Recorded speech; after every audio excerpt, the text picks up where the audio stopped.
प्रिय दर्शकों नमस्कार, स्वागत है आपका। यदि आपकी उम्र शादी के लायक हो चुकी है, आप शादी के लिए लगातार प्रयास कर रहे हैं और ये जानना चाहते हैं कि आपकी शादी कब होगी, कौन से साल में होगी, तो ये वीडियो आपके लिए है। यदि आपने इस वीडियो को शुरू से लेकर के अंत तक देख लिया और जो जानकारी मैं आपको देने वाला हूँ इस जानकारी को अच्छे से समझ लिया, तो फिर आप अपनी डेट ऑफ बर्थ की सहायता से ही ये पता कर पाएंगे कि आपकी शादी कौन से साल में होगी। ये जो ट्रिक मैं आपको बताने वाला हूं, ये ट्रिक अंक ज्योतिष से ली गई है। कार्यक्रम को आगे लेकर के चलूं, इससे पहले आपसे निवेदन करना चाहूँगा, यदि अभी तक आपने इस चैनल को सब्सक्राइब नहीं किया है तो विवाह से रिलेटेड नई नई जानकारियां प्राप्त करने के लिए अभी चैनल को सब्सक्राइब कर लीजिए, बेल आइकन को भी प्रेस कर लीजिए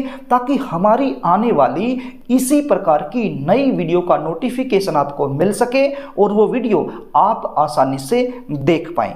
तो प्रिय दर्शकों, आप स्क्रीन पर एक चार्ट देख पा रहे होंगे। सबसे पहले मैंने लिखा है जन्म तिथि, उसके बाद मैंने लिखा है मूलांक और उसके बाद मैंने लिखा है विवाह मूलांक। तो आपकी शादी कौन से साल में होने वाली है, ये सब जानने के लिए इन तीन चीज़ों की हमें आवश्यकता पड़ने वाली है और साथ में ये जो टेबल आप देख रहे हैं इस टेबल की भी सहायता हमें पड़ने वाली है। तो प्रिय दर्शकों, सबसे पहले आपके पास आपकी डेट ऑफ बर्थ होनी चाहिए, यानी कि जन्म तिथि होनी चाहिए। तो जो भी आपकी जन्म तिथि है आप उसको लिख लीजिए। उदाहरण के लिए मैं एक जन्म तिथि यहाँ पर ले लेता हूँ। मैंने लिया 15 नवंबर 1995। आपकी डेट ऑफ बर्थ कुछ भी हो सकती है, आपने वही लेनी है। ये तो मैंने उदाहरण के लिए आपको समझाने के लिए ले लिया है। अब हमें सबसे पहले मूलांक की आवश्यकता पड़ेगी। ये मूलांक कैसे निकलेगा? आपकी जो जन्म तारीख है वही आपका मूलांक होता है। अब यदि जन्म तारीख 2 अंक में है तो उनको जोड़ करके एक अंक आपने बना लेना है। जैसे यहाँ पर 15 लिखा गया है तो इसको हमें 1 बनाना है। कैसे बनाना है? 1 + 5 यानी कि 6, ये 1 हो गया। यदि आपकी जो जन्म तारीख है वो पहले से ही 1 अंक में है तो फिर तो जोड़ने की आवश्यकता ही नहीं है, यानी कि 1 से 9 तक यदि आपकी जन्म तारीख है तो फिर वही मूलांक आपका हो जाएगा। और यदि 11 से 31 तक आपकी जन्म तारीख है तो फिर उनको आपने जोड़ना होगा। कैसे जोड़ना होगा? जैसे मैंने इनको जोड़ करके एक अंक बना दिया है तो ये निकलेगा आपका मूलांक। उसके बाद आवश्यकता पड़ेगी आपको विवाह मूलांक की। ये विवाह मूलांक कैसे निकलेगा वो भी मैं आपको बता देता हूँ। विवाह मूलांक निकालने के लिए आपने आपकी जो जन्म तारीख है उसको लिख लेना है और यहाँ पर आपने प्लस का निशान कर देना है। उसके बाद जो महीना है, जन्म का जो महीना है उसको आपने लिखना है और फिर यहाँ पर प्लस का निशान कर देना है। उसके बाद ये जो ईयर है ये आपने नहीं लिखना है। यहाँ पर कौन सा ईयर लिखना है? वो ईयर लिखना है जिस ईयर में आप ये जानना चाहते हैं कि आपकी शादी हो पाएगी या नहीं हो पाएगी। तो वर्तमान समय में 2023 चला हुआ है तो हम 2023 यहाँ पर लिख लेते हैं, ये पता करने के लिए कि 2023 में आपकी शादी होगी या नहीं होगी। तो आपने इनको जोड़ कर देना है। कैसे करना है? ये आपने लिखा 15, ये 11 और ये 2023, तो इनका जोड़ कितना हुआ? 5 और 1 6 प्लस 1 और 1 2 प्लस 2 2 4 और 3 7, ये हुआ। अब इनको भी आपने प्लस कर देना है। कितना हुआ? 6 और 2 8 और 7 15।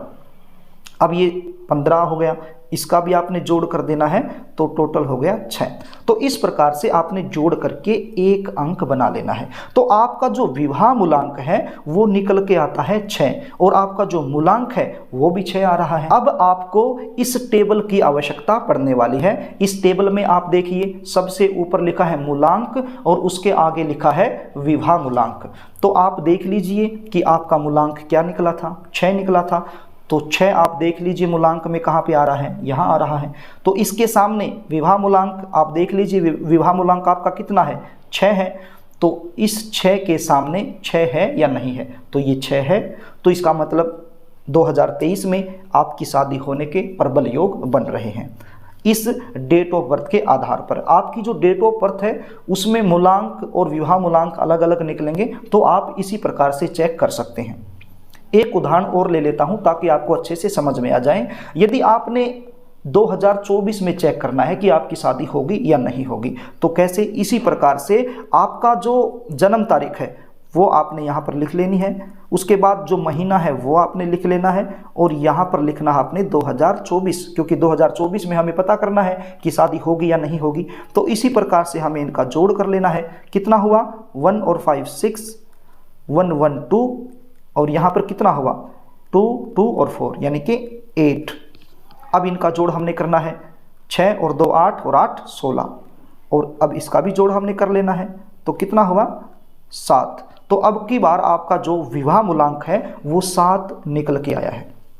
तो अब इस टेबल में आप देख लीजिए दोबारा से, टेबल में आप मूलांक कितना है आपका? 6 है, तो यहाँ पर जाइए, तो इस 6 के सामने आप देख लीजिए कि 7 है या नहीं है, तो हम देखेंगे तो 7 तो इसमें है ही नहीं। तो इसका अर्थ क्या हुआ? इसका अर्थ ये हुआ कि इस डेट ऑफ बर्थ के आधार पर 2024 में शादी होने के योग नहीं है, बिल्कुल ही कम योग हैं। तो 2023 में ही शादी होने के प्रबल योग बन रहे हैं यदि आप प्रयास करोगे तो। अब एक उदाहरण और ले लेता हूं ताकि आपको बहुत ही अच्छे तरीके से समझ में आ जाए। तो मान लीजिए हमें 2025 में चेक करना है, तो आपकी जो भी, देखिए आपकी जो तारीख है ना वही आपने लिखनी है, जो महीना है वही आपने लिखना है। ये जो डेट ऑफ बर्थ है ना, ये तो मैंने उदाहरण के लिए ली है। अब आपकी डेट ऑफ बर्थ कुछ भी हो वही आपने लिखनी है। तो जैसे मान लीजिए 15 है, तो 15 आपने लिखा, उसके बाद 11 लिखा क्योंकि 11वां महीना है, और आपने चेक कब करना है, कौन से साल में? 2025 में। तो इसी प्रकार से आप इनका जोड़ करेंगे, कितना हुआ? 6 प्लस 2 और प्लस इनका जोड़ कितना हुआ?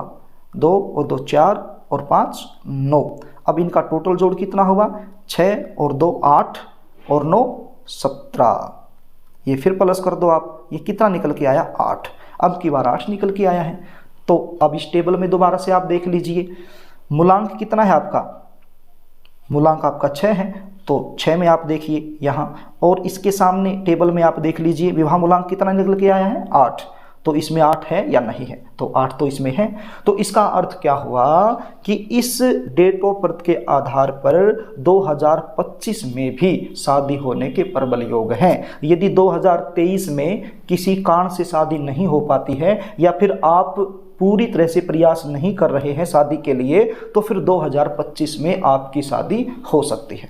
तो इस प्रकार से, इस ट्रिक की सहायता से और अपनी डेट ऑफ बर्थ की सहायता से आप आसानी से पता कर पाएंगे कि आपकी शादी का योग कौन से साल में बन रहा है। मैंने बड़े ही आसान तरीके से आपको समझाने की कोशिश की है, बताने की कोशिश की है। इस ट्रिक से जो भी निष्कर्ष निकल के आता है, जो भी जानकारी निकल के आती है, वो जानकारी आप मान के चलिए 95% सत्य होती है। तो इस प्रकार से आप ये ट्रिक अपनी जन्म तारीख पर अप्लाई करके देख सकते हैं। आशा करता हूं मेरे द्वारा दी गई जानकारी आपको अच्छी लगी होगी और समझ में भी आ गई होगी। यदि अभी भी आपको समझ में नहीं आया है तो वीडियो को 1 से 2 बार दोबारा से देख लीजिए। यदि आपको वीडियो अच्छी लगी हो तो वीडियो को लाइक कर देना।